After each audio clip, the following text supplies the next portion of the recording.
如何会在康熙面前保我一命？你们倘若出尔反尔，想要取我的性命，那么我也不会为你们保守秘密了。师父，小师妹并非没有信守诺言，只是你那日当着索额图和众多侍卫的面揭穿小师妹和大师兄的身份。虽然我们背后把事情圆了过去，可是康熙难免会疑心啊，所以他坚持要杀你，还让我和小师妹监斩，就是为了试探我们。我说不要这么做，你们的麻烦你们自己解决。师父，六师父不是说过要誓死效忠平西王吗？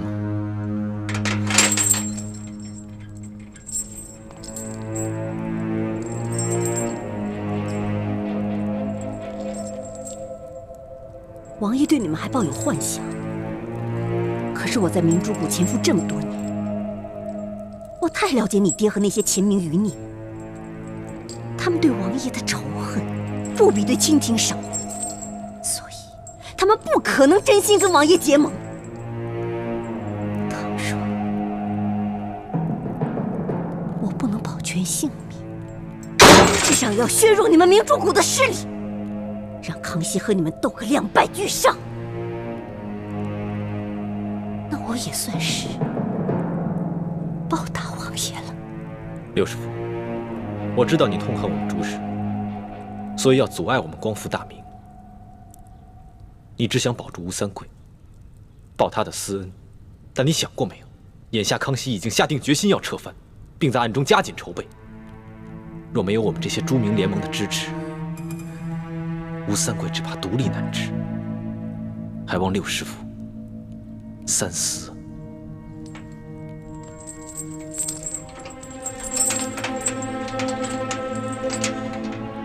你们不用妄想用这些花言巧语骗我牺牲自己来保全你们，我根本就不会上当。也不要妄想杀人灭口，我倘若死在这个牢中，你们的身份同样会暴露。师父，师父，我们没有想过要杀人灭口。虽然你对我只是利用，还害死了我的弟弟，可我对你就是恨不起来。毕竟咱们在一起生活了那么多年啊，师父。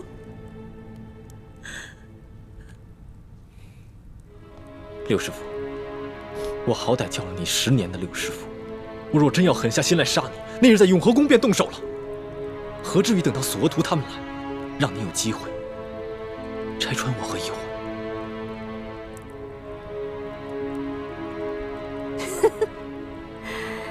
那你们也只能去找你们的几位师傅去商量。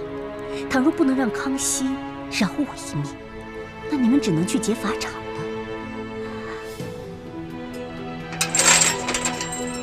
否则，我只能向康熙说破真相，和你们拼个鱼死网破，两败俱伤。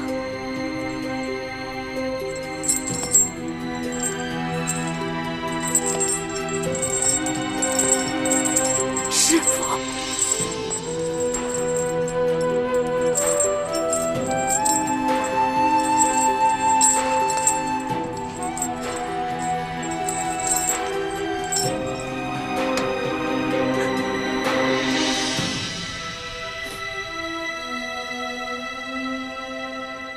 义父，康熙对我和义欢已经起了疑心。明日午时3刻，雪衣居士就要被问斩。康熙要我和义欢还有倾城都必须赴刑场监斩。太子，你不用担心，这件事情就交由我还有你的几位师傅一起去办。到时候，我们就假扮成吴三桂的人去劫法场。不过，康熙肯定防备着有人劫法场，一定会加强守卫。诸位师傅去劫法场的话，太危险了。要在法场上劫一个大活人，自然是太过冒险。不过，我们可以守在半路上，抢先杀了雪衣居士，那就容易多了。义父，你还是要杀了雪衣居士啊？雪衣居士这个人，他为了一己之私就仇恨大明，甚至敢为吴三桂这个汉奸去卖命，他死有余辜。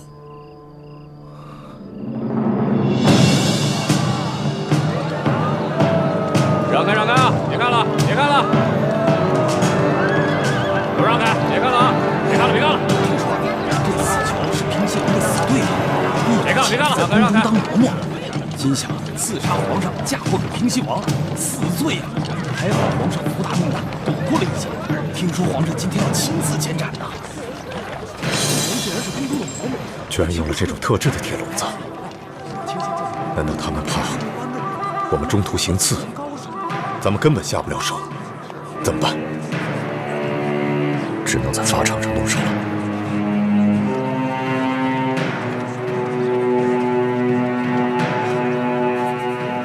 走。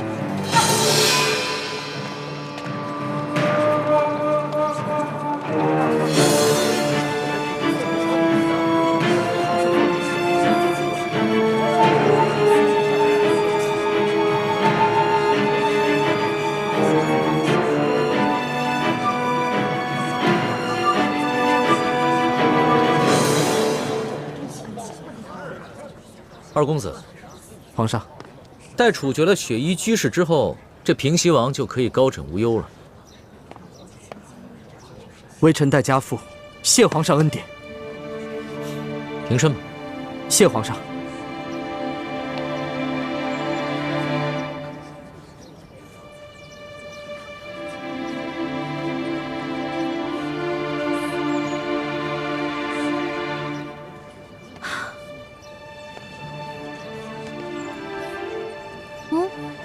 怎么了？待会儿行刑的时候，千万别有所动作。此话怎讲？大家发现，今天这下面好多围观的百姓之中，有不少都是宫里的侍卫假扮的，领头的就是索额图索大人。那，看到了吧？戴胡子的乡绅模样的那个，那就是索额图索大人。啊！不好，看来皇上坚持要杀雪衣居士，正是为了引蛇出洞。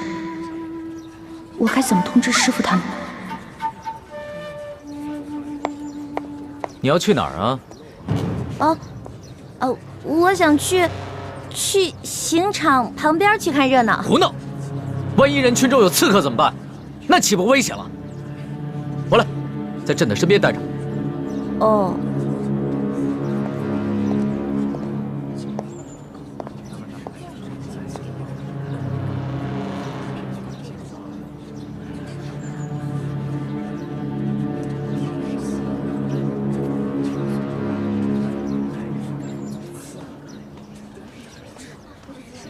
皇上，时辰已到，行刑。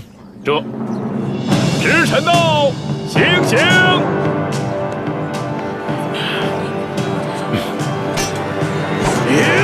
慢着，我还有话要说。来人，把他押上来。这。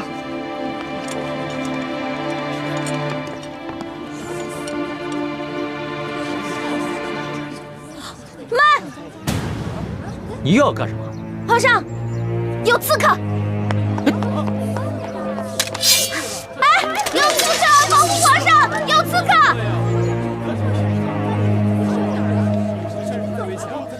大师傅，一欢可以应对，我们不要暴露了身份。哎，住手住手！干嘛呢你们啊？我都不认识了，把他收起。哟，索大人啊，怎么是您呢？石树姑娘，皇上是怕这法场里面有刺客，叫我们悄悄的埋伏着。你说你这么一闹，你看我们都变成刺客了。哎呀，不好意思，来，还你，都是自己人。把刀收好。没事了，注意警戒啊！没事了啊，没事了。石树姑娘，哎呦，大人啊，您这胡子没粘好啊！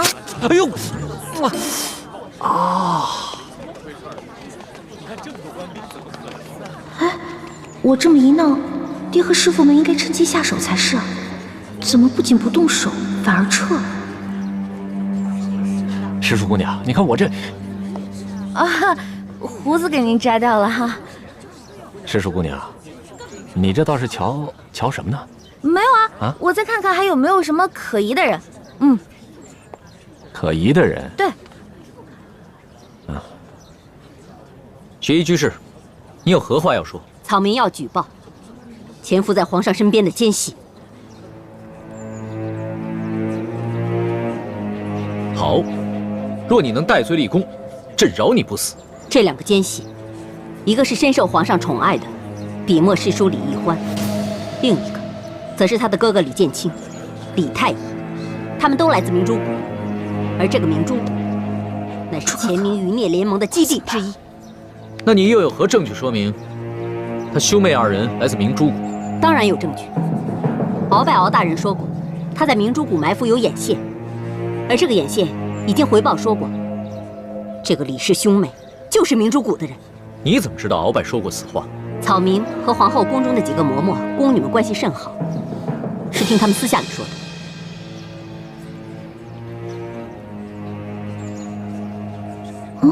不对啊，六师傅这葫芦里卖的什么药啊？原来这就是你的证据。那究竟是谁指使你行刺朕的？无人指使。草民只是痛恨吴三桂引狼入室，所以才想刺杀皇上，嫁祸于吴三桂，好引发朝廷与吴三桂之间的内战。但是草民现在终于明白了，大清建国有30余载，老百姓好不容易过上安生日子，如果再有战乱，那岂不是有无数无辜的百姓死伤？草民后悔了，草民不想死，草民要揭发这2个明珠谷的奸细，来为自己谋条生路。来人，行刑取消，将他押回天牢。你俩把他带下去。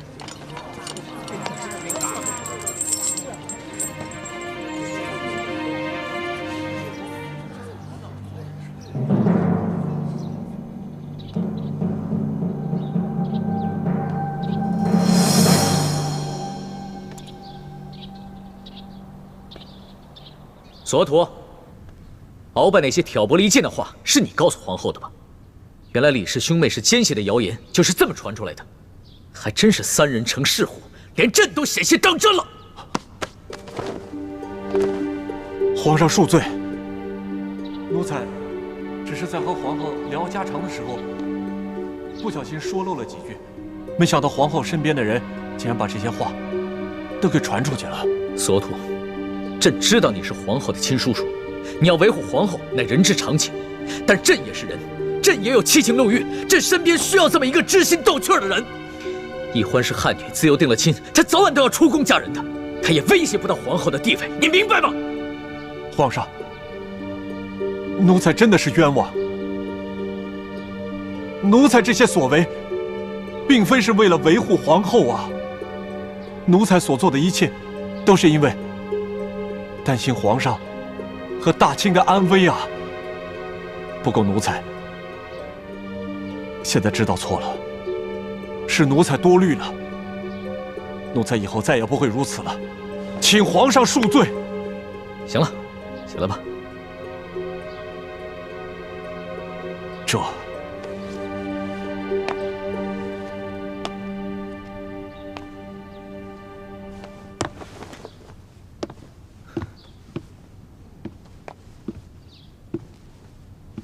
索图，这雪衣居士在刑场之上说的话你也听见了，你觉得可信吗？说实话，不要辜负朕对你的信任。皇上，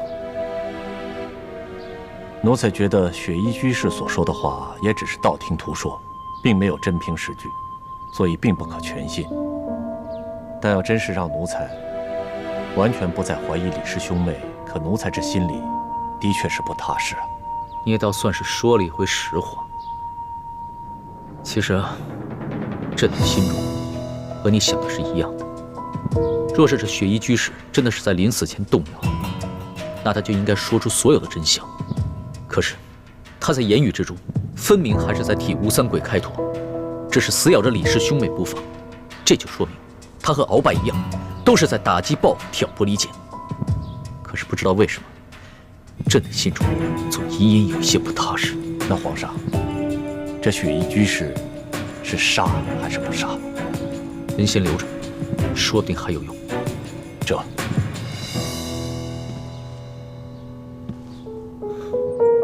你现在总应该能告诉我是怎么回事了吧？六师傅之所以转变态度，是因为吴应奇。吴应奇？樊师妹把六师傅要在临行前出卖我们的消息告诉了吴应奇。吴应奇赶在行刑前夜，命石青红潜入天牢，见了六师傅。将军，你……时间有限，我必须长话短说。我此次前来是奉了二公子之命，他让我昭告你，万万不可揭发李义环和朱思炫的真实身份。石将军，请你转告二公子和王爷，并非我雪姨贪生怕死，想要靠出手这二人来换取生计，是因为我雪姨根本就不相信朱明联盟与王爷结盟的诚意，所以想要在临死之前替王爷除掉这两个祸害。居士对王爷的忠心，二公子心里都有数，但是他跟我说，至少在现在，我们必须要维系着跟朱明联盟结盟的关系，不能再继续互相残杀了。这是其一，还有其二。也是最重要的一点，朱思炫可是大明王朝最后的一位太子，当年王爷绞杀了永历帝，引得全天下人的仇恨和唾骂。你现在要是再出手了朱思炫，那不是王爷摆明了成了公敌了吗？如果真的有一天我们起兵反叛之时，那个时候谁还来响应我们？可这……所以，明天到了刑场之上，你万万不可揭发他二人的真实身份，反而还要尽可能的帮他们打圆场，为他们开脱。这不仅是二公子的意思，也是王爷的意思。王爷说了，这大好的江山，不能姓朱，也不能姓爱新觉罗，应该姓吴。好的，既是王爷的吩咐，雪姨万死不辞。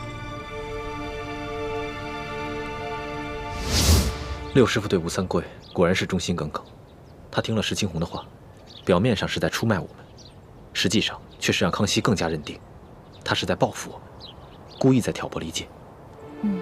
我说呢，我在关心的人中看见樊姐姐匆匆忙忙过来，跟我爹还有师傅们耳语了几句就都走了。你应该早告诉我呀，吓死我！我差点脚底抹油就溜了。我也是在吴应奇到刑场后，他趁着康熙不备悄悄告诉我的，我还没来得及告诉你呢。那石青红是怎么潜入天牢的？吴三桂可不是吃素的，他跟鳌拜一样，在朝中苦心经营情报网络这么多年，朝中的文武百官乃至宫中，都有他的眼线，而天牢中就有一个牢头，早就被他收买了。想不到这个吴应奇居然能真心帮咱们。他帮的哪是我们，他帮的是他爹吴三桂。他知道撤藩势在必行了，所以故意拿出点诚意来笼络我们。这下好了，我们光复大明的大业，总算是有希望了。皇上，奴才斗胆问一句：皇上为何还觉得心里这么不踏实？让皇上觉得心里不踏实的地方，也许正是李氏兄妹的可疑之处，也许正是查清真相的突破口啊！首先，他们兄妹二人来历不明，朕曾多次试探，他们兄妹二人都不肯交代。朕想知道的是，你和你哥哥究竟是何方人士？你们的出身，还有你的那些师傅们，为什么会教给你们这么多的学识技艺？老小弟啊，你不知道，我们这些跑江湖的呢，有江湖的规矩，尤其是我那些师傅们，都是些不愿做官的隐士。师门有师门的规矩，我不能透露。我要讲信义，但同时我又不想骗你。如果你相信我们兄妹，那我们就留在宫里，为你效力；但如果你不相信我们兄妹的话，那我们就离开紫禁城。虽然朕一直安慰奕欢，说朕相信他们兄妹二人，但是朕心里一直有一些放心不下。后来去了山西微服私访，他们兄妹二人一身正气，一心救护朕，朕这才打消了疑虑。可是，此次雪衣居士又提到鳌拜所言，说他们兄妹二人是朱明联盟的奸细。这让朕想起了他们兄妹二人的一个疑点。哦，皇上说的疑点是什么？朕总觉得他们兄妹二人不像是兄妹关系。不像是兄妹关系。皇上，您的意思是？每当朕与奕欢在一起有亲昵之举时，这李太医看朕的眼神都有些奇怪。有些奇怪？怎么样的奇怪？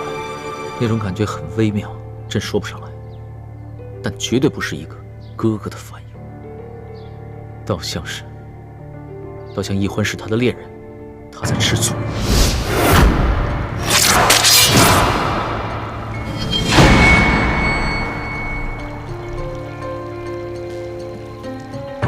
当时他很是气急败坏，似乎还想对朕出手，连剑都拔出来了。虽然后来奕欢解释说，那是因为他的未婚夫和他哥哥是好朋友，他的哥哥又重视门风，担心他做出有违妇道之事。可朕还是觉得很奇怪，会不会这李太医就是世淑姑娘的未婚夫呢？其实，自从上次逍遥阁之事之后，朕的心中也隐隐有此怀疑，只是不敢深想罢了。可若是他们兄妹二人真的不是兄妹关系，他们二人是恋人关系，却以兄妹的关系潜藏在朕的身边，那鳌拜所言就并非挑拨离间。他们二人居心叵测。皇上，要不要奴才去查一查他们的来历？此事朕就交给你了，千万不能走了半点风声，明白吗？奴才就先从他们的口音查起。查口音没用，这兄妹二人会口技，南北各地的方言都会。倒是奕欢平时透露出的点滴信息值得查询，例如奕欢在10岁那年，他的家乡曾遭遇大旱，多有乡民饿死，而他哥哥为了劫富济贫，还甚至打劫官银。你把这些年出过官银被劫和地方官遇刺的府县全部都查出来，再看一看哪一个府县在奕欢10岁那年遭遇过大旱。皇上真是圣明。不管你查出来的结果是什么，一切都不许轻举妄动，更不许惊动他们兄妹二人，一切都要等朕来裁夺。奴才明白。皇上，各地府县如果发生了重大的盗窃案，出于种种原因，他们会有些隐秘不报，所以朝廷掌握的信息并不全面，还请皇上多些耐心，多给奴才一点时间。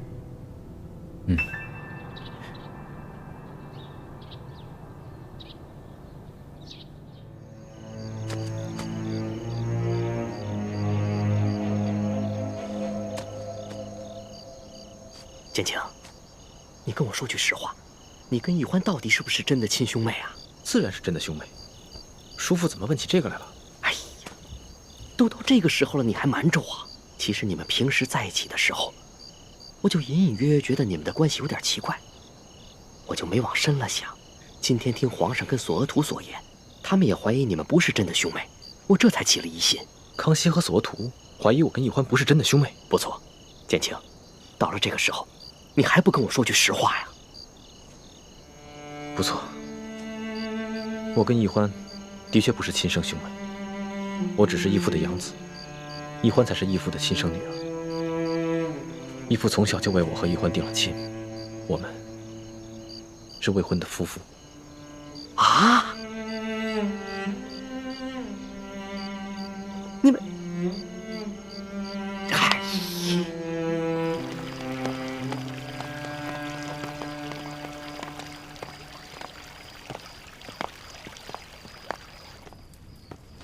皇上吉祥。平身吧，不必多礼。谢皇上。皇上。你们都下去吧。是。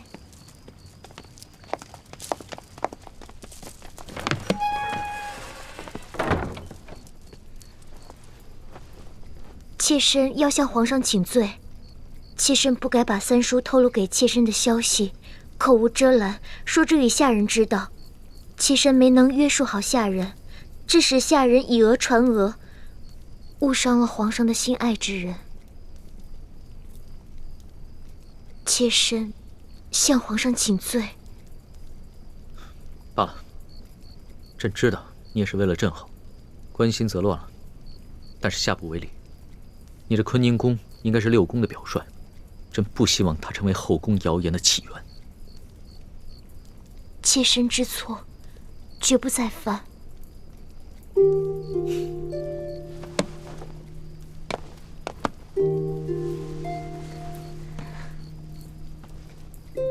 响鼓不用重锤，朕知道皇后一定会引以为戒的。好了，这件事儿就算过去了。谢皇上。哎呀，这下惨了，这下惨了！我这条老命啊，就搭在你们手里啦！你们哪里是我的亲人呢？你们分明就是我的索命无常啊！叔父不必担心，眼下康熙对我和奕欢也都只是怀疑，并没有实据。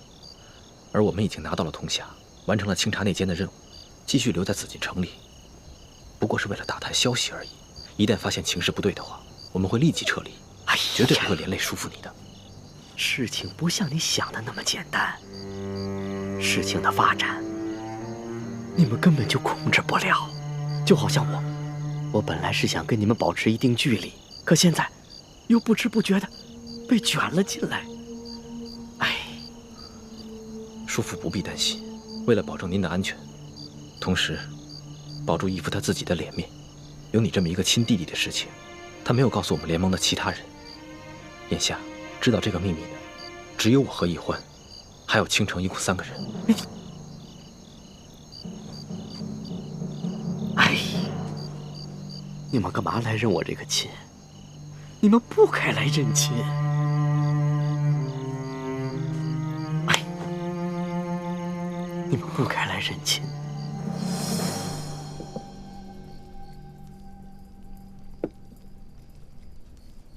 皇上看起来似乎很疲倦。朕这几日都未曾睡好，有时候明明觉得很疲惫，却是偏偏无法入睡。皇上是太过于操劳，伤了元气，可要太医来瞧瞧？不用了，朕是心里有事，所以觉得很焦躁，找了太医也是无用的。皇上是为了世淑姑娘的事情而烦恼。其实不要说皇后，还有索额图，就是朕的心里也是隐隐觉得不安的。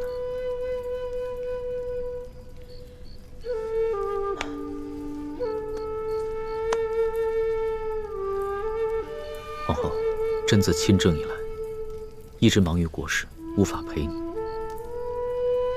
在这后宫之中，朕对你的宠爱也许不是最多的，但你一直是朕最信任之人，这你可明白？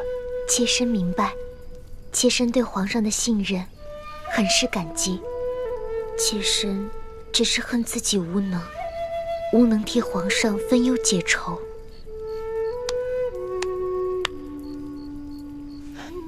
朕已经派了索额图去调查李氏兄妹的关系了。只要一天不确认他们2人到底是不是亲兄妹的关系，朕这心里就一天不得踏实。只是此事不是一朝一夕能查出结果的，所以朕的心里也很是焦躁。原来皇上是为了这个而烦恼，想要测试李太医跟李奕欢是不是亲兄妹。妾身倒有一计，可以立竿见影。说来听听。不知道皇上是否愿意为李太医做一次媒人？好计啊！皇后，还是你有办法。皇上，让妾身为您更衣吧。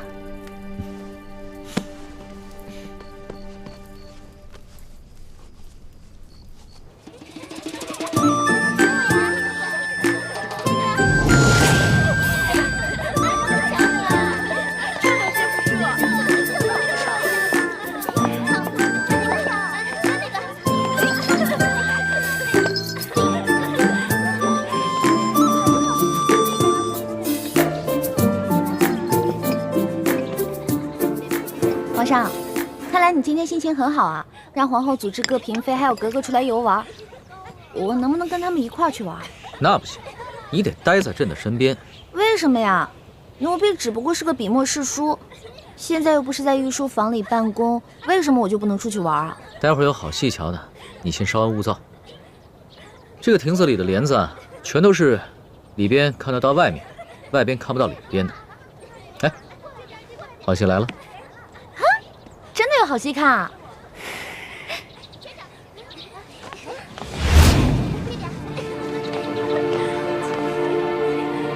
猪哥哥。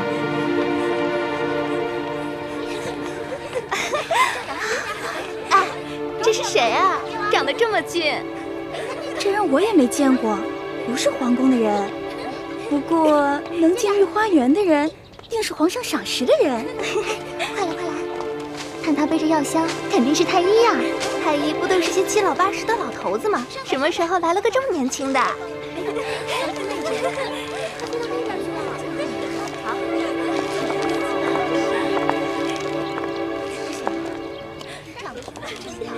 太医太医，他说他身子不舒服，你快给他看看嘛。胡说什么呢？猪哥哥，皇上，你让我大哥来这儿干什么呀？给他相亲啊。相亲？对啊，相亲。你哥哥人这么好，朕要那么赏识他，但是他身边连一个暖床的人都没有，所以啊，朕就将这宫中的格格、郡主们全都请了过来，想给他当一回月下老人。皇上，那您这不是乱点鸳鸯谱了吗？怎么？难道你哥哥跟你一样，也是从小就定了亲？朕怎么没有听他提起过呀？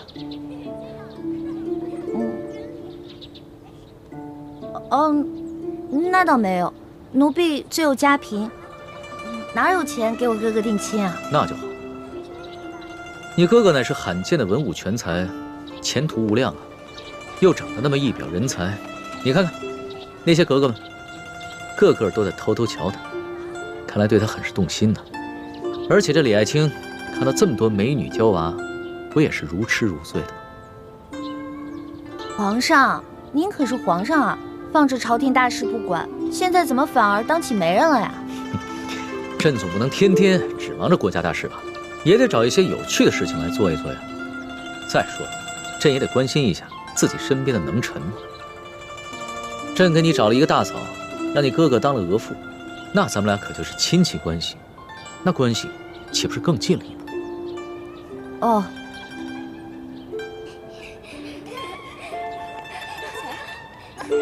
哦，这李爱卿还真是有眼光啊！这个秦格格乃是正白旗第一大美女。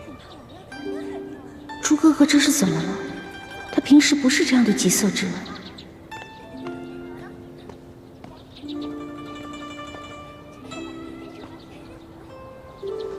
微臣参见皇上。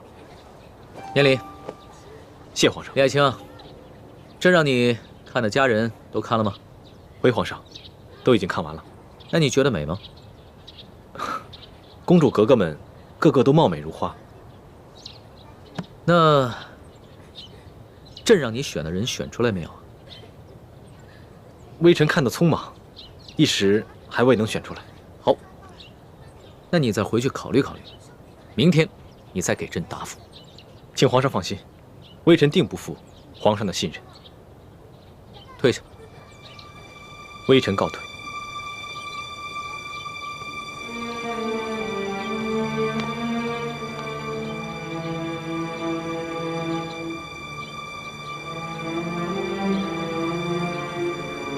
怎么？不高兴我给你哥哥做月老？当然没有了，奴婢只是在想，哥哥哪儿来的艳福啊，居然可以在皇宫里给我找嫂子。奴婢要多谢皇上隆恩啦。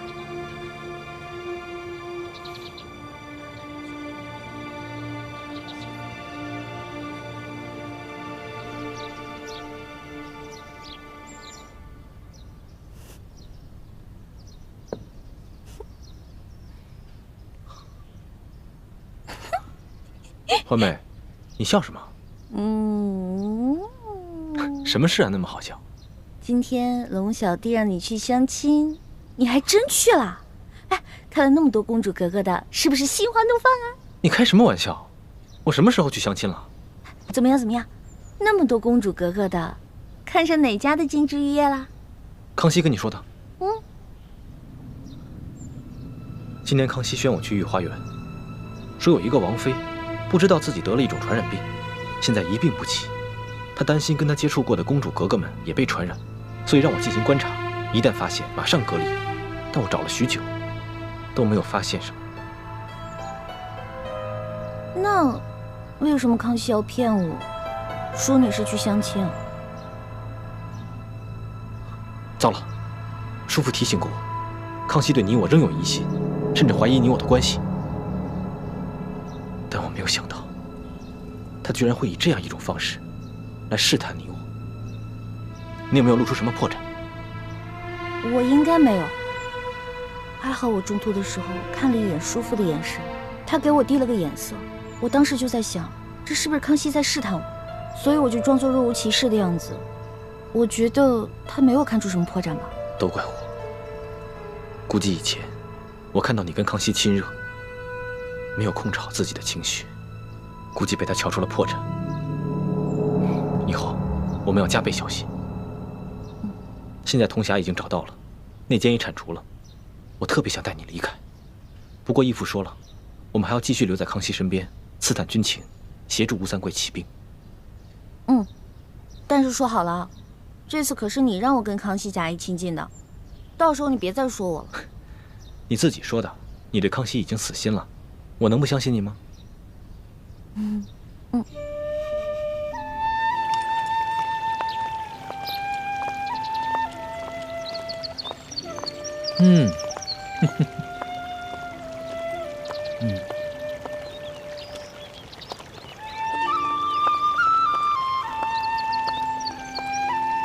你们看，这只并蒂莲开得多美啊！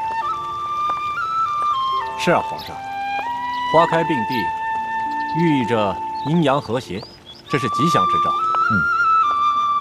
李太医啊，咱们大清的姑娘，个个性格外向开朗，不那般拘谨。昨日啊，在御花园一见之后，这齐格格、秦格格还有兰公主，都觉得你一表人才，对朕那是争相表露心迹。李太医，你说你看上了哪一个？只要你看上了，朕都将她指配给你。多谢皇上，只是臣乃庶民，又出身卑微，实在是配不上皇家的金枝玉叶。李太医这话说的言不由衷了吧？还是你觉得我们皇家的公主格格都配不上你李太医啊？皇上误会了，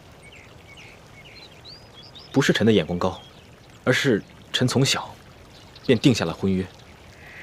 是吗？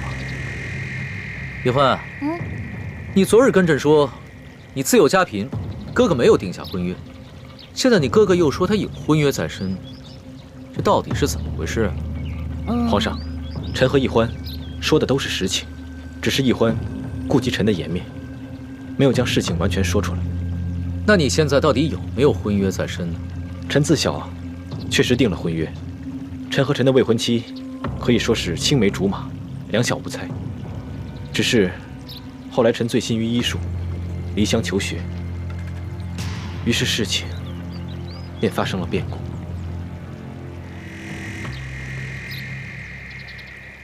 什么变故？恕臣脸薄，羞于直言。莫不是你的未婚妻悔婚了？正是。虽然臣的未婚妻跟臣并没有明言，但是臣知道，她的心里已经有了别的人，所以臣才会伤心之下远走京城。李太医啊，你乃是人中豪杰，你的未婚妻居然会变心，真是有眼无珠。难道这个插足之人比爱卿还要优秀？那人确实很优秀，所以臣才会如此觉。既然如此，那你还想着他做什么？沉舟侧畔千帆过，病树前头万木春。朕再给你指一门婚事就好了。曾经沧海难为水，除却巫山不是雨。虽然臣的未婚妻已经变了心，但是她在家里却并没有毁约。而那个趁虚而入的男子家里，早已是妻妾成群，所以臣还在等臣的未婚妻回心转意。没想到李太医还是个用情至深之人。皇上，奕欢以为臣已经将未婚妻忘却，所以才会说臣未有婚约，但他有所不知，臣已将未婚妻刻在心里，今生非她不娶。奕欢，你为什么不早告诉朕，害得朕还替你哥哥的婚事担心？奴婢刚开始跟皇上想的一样嘛。奴婢想，既然那个女子已经变了心，那哥哥就应该另觅良缘。但没有想到，大哥的心里这么执着。360病，心病最难治。李太医啊，纵然你这医术精湛，但你自己得了心病，你也是莫之奈何呀。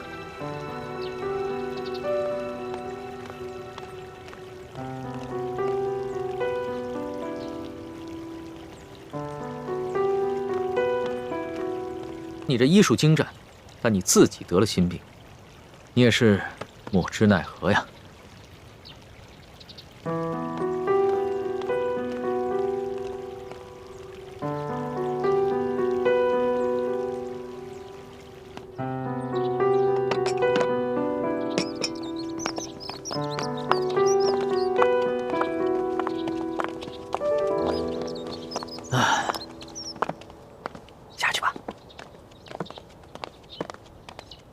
皇上，如果没有别的吩咐，那微臣先告退了。急什么？太医院又不止你一个人当值。原本啊，朕今天是要给你当一回红娘的，只可惜你拒绝了朕。但是朕还有一件事情要劳烦于你。皇上请讲，臣万死不辞。这件事情跟死是万万挂不上钩的。朕就是想让你帮你妹妹退婚，给朕当一回红娘。皇上，有关此事，欢妹和皇上可是有言在先的。我们虽然是寻常百姓人家，但是最重信诺，这婚约退不得。更何况此事一旦传出去，世人必定会说，皇上强抢人妻，有损皇上圣名。臣实在不敢。朕知道奕欢有婚约在身，但是这个未婚夫到底是谁？为什么这么多年对奕欢不管不问？如果真的有这个人的话，那未免也太不把奕欢放在心上了。皇上，这婚事是奴婢的私事儿，您问的这么详细，是不是有些不妥呀？欢儿，你就别再否认了。你与朕明明情投意合，就像你给朕绣的这个荷包，已经说明了一切。这个是奕欢第一次做你的宫女，手指被戳破了无数次才绣成。这一面绣着两只鸳鸯，一面绣着他与朕的小像。朕乃是天子，也知守礼法，不会强抢民妻。奕欢若是不喜欢朕，那也就算了。可是既然奕欢喜欢朕，又不愿意嫁给他的未婚夫，那就另当别论。欢妹，如果你真的是怡情皇上的话，那为兄就……朱哥哥，我对皇上是有一份情谊在的，但是我不可能一辈子留在紫禁城，也不可能一直留在皇上身边。为什么？但是你在山西的时候，你明明……山西之行确实改变了我对皇上的成见。可当我再次回宫以后，我再度看清，这里不会是我永久的归宿。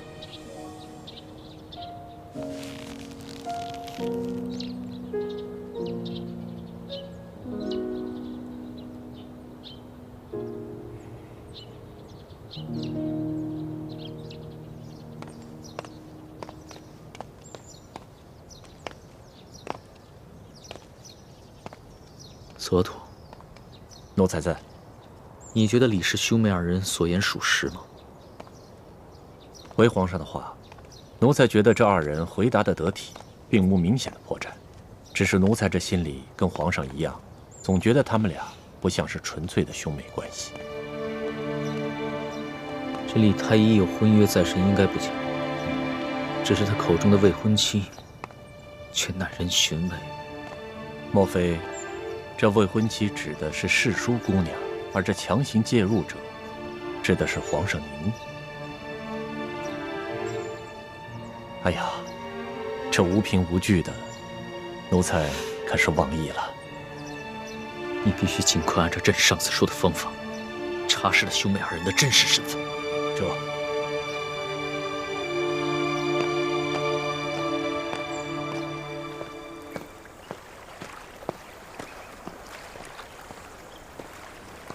德福，听建清他们说，你有要事要找我，到底什么事？德福，你这是做什么？大哥，我求求你，把建清跟易欢撤出紫禁城吧。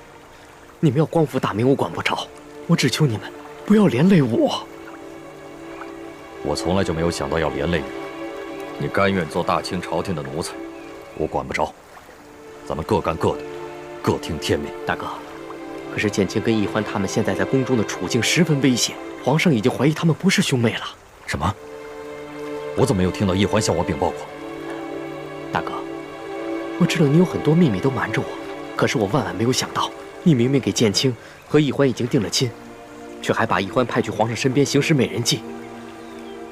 易欢已经对皇上动了真心，可建清毕竟是个血气方刚的少年，他的言行之中难免会露出破绽。长此下去，他们二人身份必将暴露，到时候你叫我这个亲叔父该怎么办？你说什么？你说易欢对康熙那个小皇帝动了真情？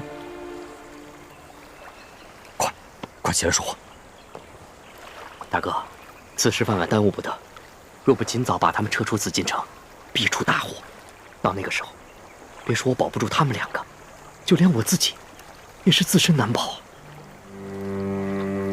好，我马上把他们两个召回来，把这件事情问问清楚。易欢，康熙果然是对你言听计从，延迟了撤藩，这样吴三桂也该相信我们跟他的结盟是有诚意的。不是的，爹。虽然康熙很宠我，但是他很有主见的。他同意推迟撤藩，并不是因为我，而是因为他自有打算。哦。晚一点撤藩也好，希望他们双方准备的时间越长越好，这样他们打起来的时候才会旗鼓相当。到他们两败俱伤的时候，我们再出来收拾残局，一举把大明的江山光复了。倩影和默笙也随吴应奇去滇都了。为了大局着想，我们现在只有暂且放弃所有的恩怨，与吴三桂联手抗清。晋王还有事要跟太子和易欢他们谈，我们暂且回避吧。啊。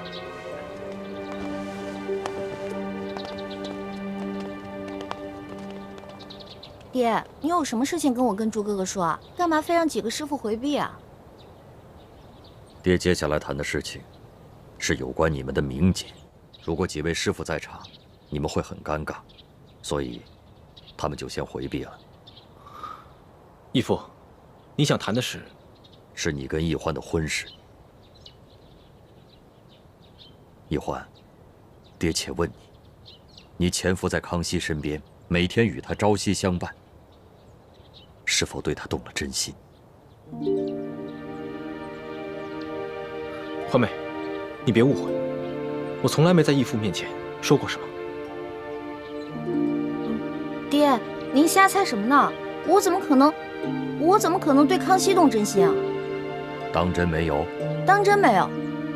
我虽然对我的龙小弟很好，几次三番的救他，甚至不惜自己的性命，那不还是因为你说的吗？你说让我博得他的信任啊。太子，易欢的话我不敢全信，我只相信你。你告诉我，易欢有没有犯浑，与康熙假戏真做了？义父，孩儿不敢欺瞒你，欢妹年少无知，确实曾险些被康熙的假仁假义所迷惑。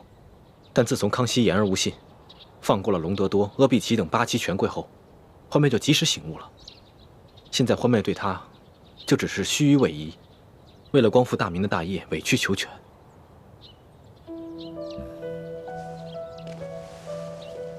太子能这么说，那我就放心了。奕欢，我要警告你，你平时任性妄为倒也罢了，但万万不可在大是大非面前犯浑。康熙这个大清小皇帝，不但是你我不共戴天的仇人，更是全天下百姓不共戴天的仇人。倘若你真的对他动了真心，不但是背叛了我们光复大明的大业，更会被天下人所唾弃。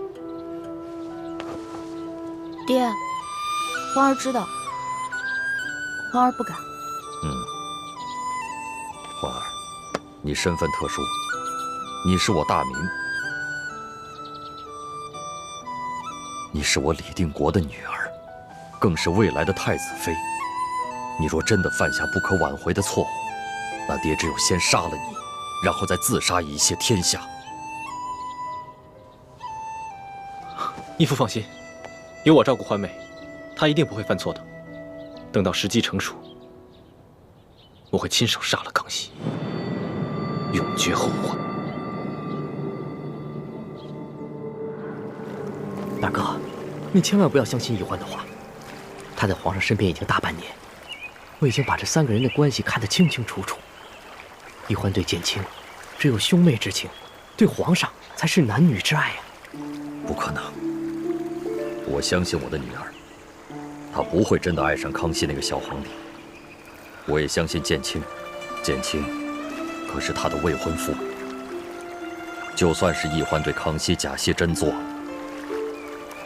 建清也不会骗我的。大哥，我在被多尔衮送进宫中当太监之前，一直在他府上为奴，也曾跟他府上的一个丫鬟倾心相爱，所以我深知男欢女爱的滋味。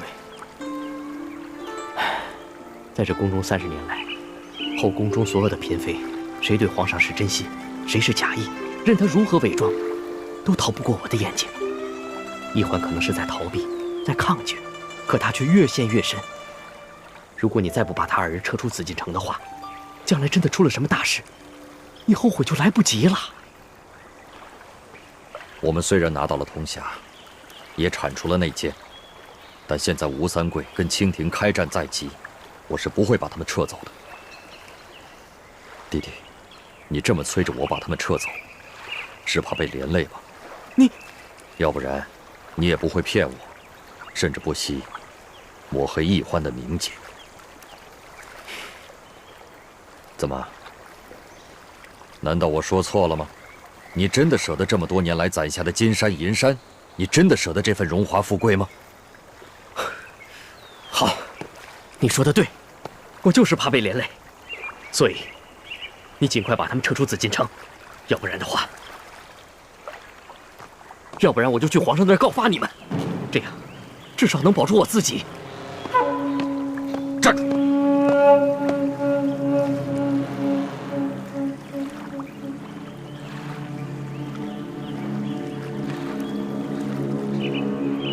怎么？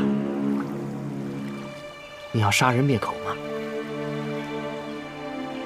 李定国，当年你能够狠下心来，一箭射杀为你生育了3个儿女的发妻，今天你一样能够狠下心来，杀死我这个40年来没有见过面的弟弟。来吧，动手吧。今天我死在你手里，总比好过日后被你们连累受那凌迟之刑的好。我早点去阴间跟爹娘相会，而你又可在此收获大义灭亲的美名。不，我是不会杀我的弟弟的。我只是想提醒李总管一句：你如今身中大补丸的毒，而鳌拜已经疯了，如今只有我们才可以给你提供大补丸的解药。什么？你居然用大补丸的解药来要挟我？德父，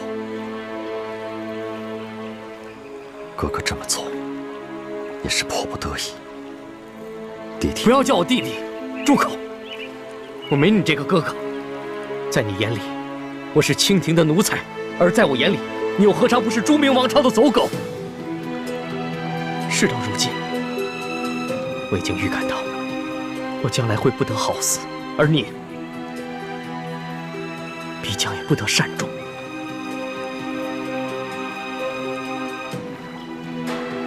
咱们就走着瞧。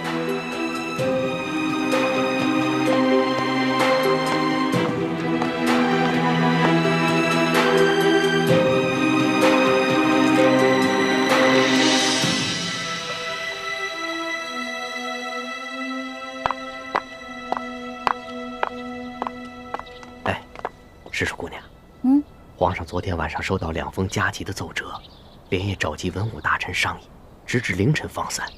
皇上累坏了，就在龙椅上睡着了。皇上今日睡眠轻，千万不要去打扰他。什么急奏啊，值得皇上熬更守夜？好像有一封奏折是跟吴三桂有关，皇上看后龙颜大怒，把奏折全给撕了。还有一封奏折是跟江淮水患有关。皇上一直眉头紧锁，至今尚未舒展。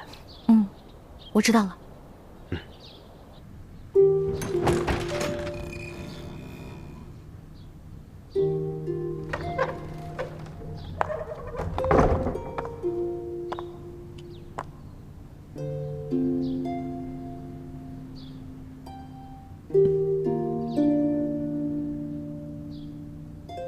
焕儿，你身份特殊。你是我大明，你是我李定国的女儿，更是未来大明的太子妃。你若真的犯下不可饶恕的错误，那爹只有先杀了你，然后再自杀以谢天下。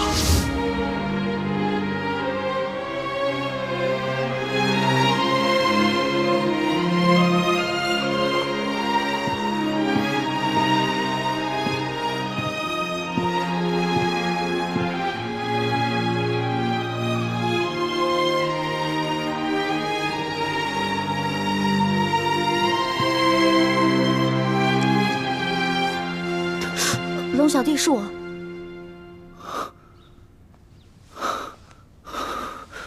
老大，是你啊？怎么天都亮了？你还说呢，都不知道爱惜自己的龙体，赶紧回寝宫好好睡一觉吧。老大，还有这么多奏折没有看呢，这怎么睡得着呢？你来的正好，帮朕磨磨吧。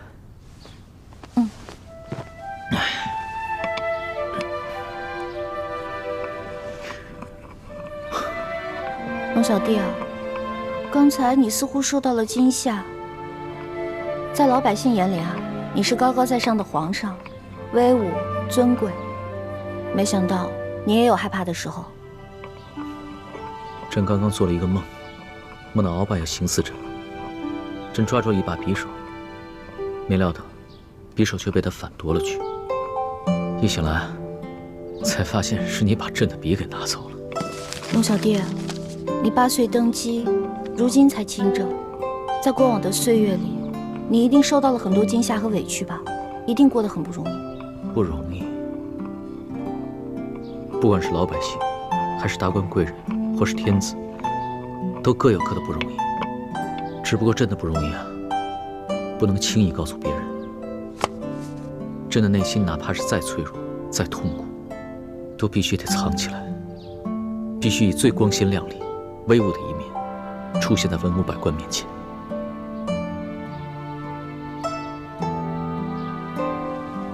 现在没事了，那个鳌拜已经被你圈禁了，再也不可能威胁你了。你以后再也不用担惊受怕了。是啊，鳌拜是除掉了，可是还不知道有多少危险的事情潜伏在朕的身边，所以朕的这根紧绷的弦呢，还是不能松弛下来。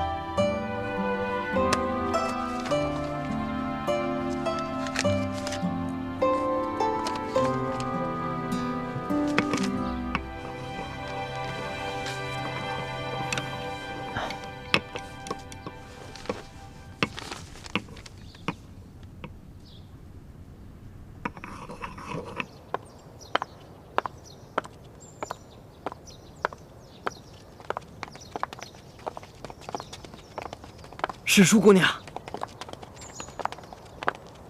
李公公，什么事儿啊？怎么了？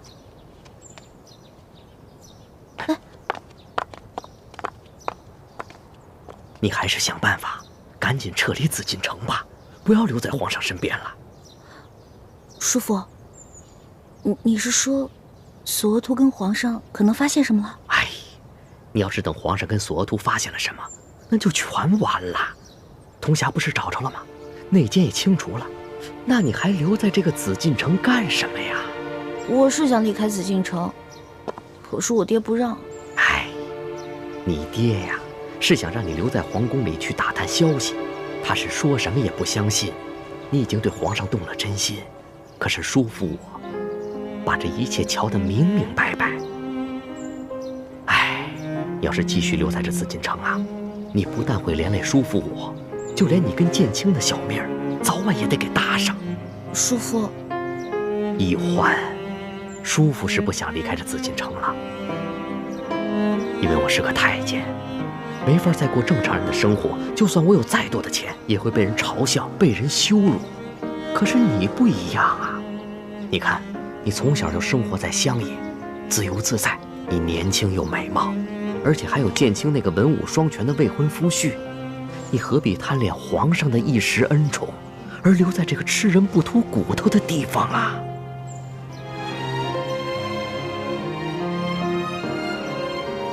哎，叔父都是为了你好。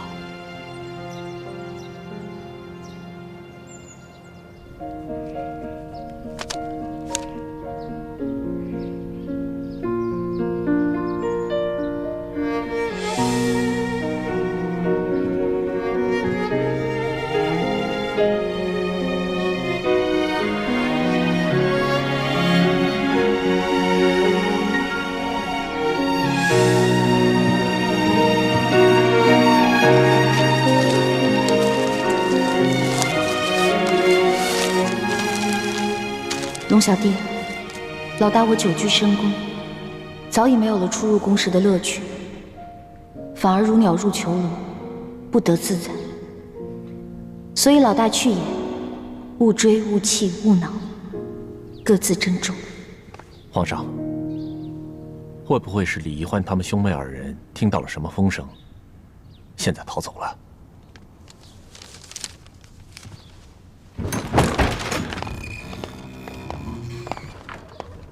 皇上，李太医来请平安脉了。宣，这他们兄妹二人要是想逃走的话，肯定是共同进退。岂会易欢自己一个人逃走？在没有确凿的证据之前，不要妄下定论。这，微臣参见皇上。李爱卿，你知道易欢去哪儿了吗？易欢，他今天不是当值吗？那他应该在永乐斋，或者是去了永和宫找丽妃娘娘。他出宫了，看来他这一次出宫，连你都没有说。看看吧，这是易欢留给朕的信。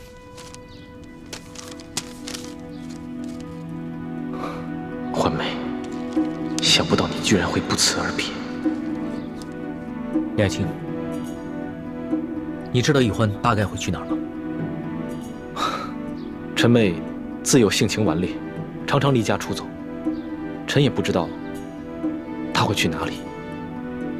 这样，你多带一些人手，凡是他有可能去的地方，你都找一找。微臣遵旨。微臣告退。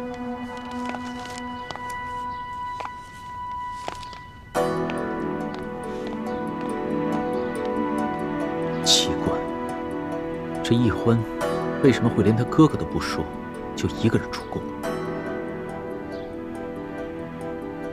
皇上，也许是世淑姑娘的未婚夫有消息了。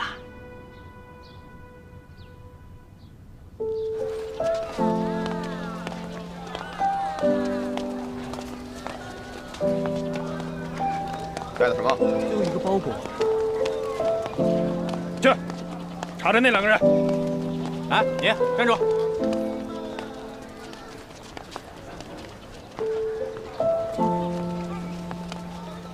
龙小弟，朱哥哥，对不起，我不想再夹在你们中间左右为难了，我也不想光复大明了，我要去过自己的逍遥日子了。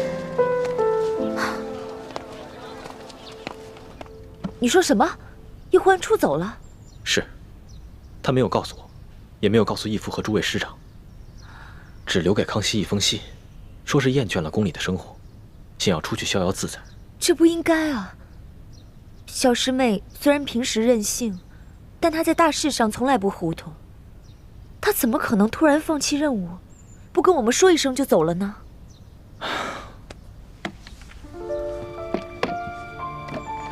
也许他还是放不下对康熙的感情，又自知无法向我交代。他不想夹在我们两个人之间，左右为难。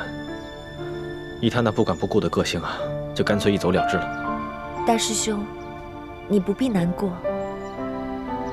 我看小师妹未必是对康熙还放不下，也许是她看康熙对你们两个起了疑心，所以故意闹这么一出戏，试试康熙。倾城，你不必安慰我。易欢虽然有些小聪明，但他秉性纯良，绝对不会算计他人，尤其是他真心对待之人。其实这次从滇都回来，我就已经觉得不对劲了。想当年，我曾百般求他为我做一个荷包，他都懒懒的不肯答应。可一看到他给康熙绣的那个荷包，虽然针法拙劣，却显然极为用心，我就什么都明白了。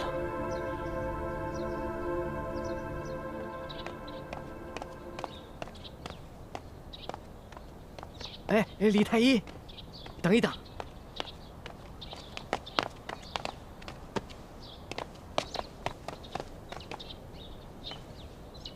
建清，你不要再找易欢了，他已经离开紫禁城，他的离开对我们大家来说都是好事。是你劝易欢离开的？是啊，建清，你要是真的爱易欢，就不要让他再回来了。你最好也永远不要再回来了。你们在外面早点成亲，多生几个小孩，这样他慢慢的就把心思从皇上身边收回来了。否则的话，你们的光复大业未必能成功，而你也永远会失去易欢了。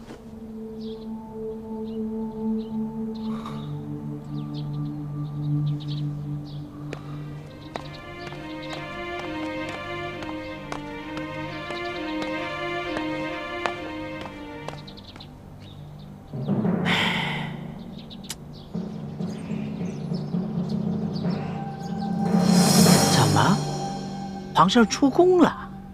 皇上一看到李易欢的信，就跟丢了魂儿似的，居然命妾身的叔叔带着几个侍卫随他出宫去追寻李易欢了。真是不成体统啊！易欢，走吧，走得远远的，再也不要回来了。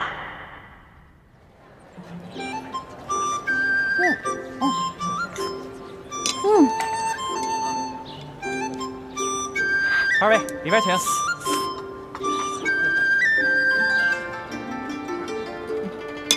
这菜不错，放这儿吧。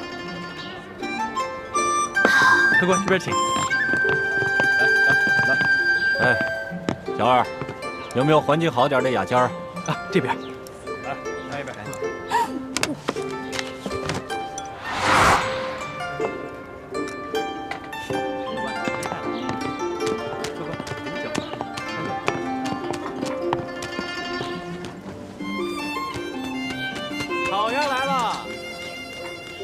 兄台，拼个桌。不行，那边不是有地儿吗？你去别的地方吧。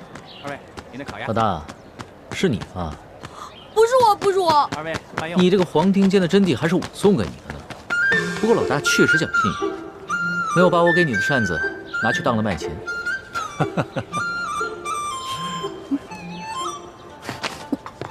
哎。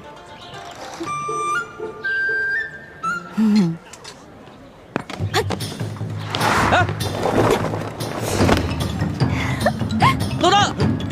哎呀，主子，不能跳，太高了。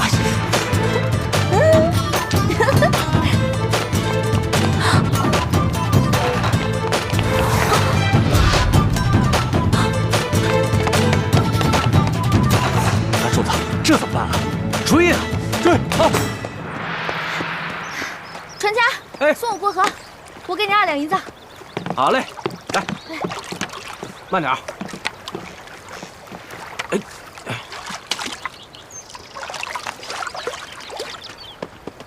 哎，主子，慢点！哎，船家，我们要上船！哎，主子，注意脚下！哎，主子，哎，停下，把船划回来，我们要过河。好啊！哎，啊，不许回去！这摆渡哪有不接客的道理啊？我给你5两银子，这船我包了，走。5两是吧？我也有，对，我们有银子。谢兄台，我就送您1个人，我不管他们了。走，我给你10两，10两，10两。兄台，那可是10两啊，都够我买一艘好船的了。我给你20两，30两，对，给你30两，40两，我50两，50两，60两，60两，100两，100两都够我娶媳妇买地，生俩孩子都够了。老大，怎么不还价了？我不出价了，因为比钱这世上没有人比你更多，我肯定输定了。谢谢兄台啊。主子，他跟你玩狠的。你不是喜欢钱吗？那我现在就送你去阴曹地府，每年多给你烧些纸钱，怎么样啊？主子，他跟咱来土匪这一套，咱有钱，他没用啊。我1两都不要，我就送你1个人。我只收你60两银子，我只收60两。我呸！60两银子，狮子大开口啊！我身上的钱刚刚都给你了，现在没钱了，赶紧给我滚！不是，老大，你回来！老大，你回来，咱们有话好好说。龙小弟啊，你不是龙吗？有本事飞过来找我啊！不是，不客气，就当我刚刚又免费教了你一堂江湖经验啊！走了，龙小弟。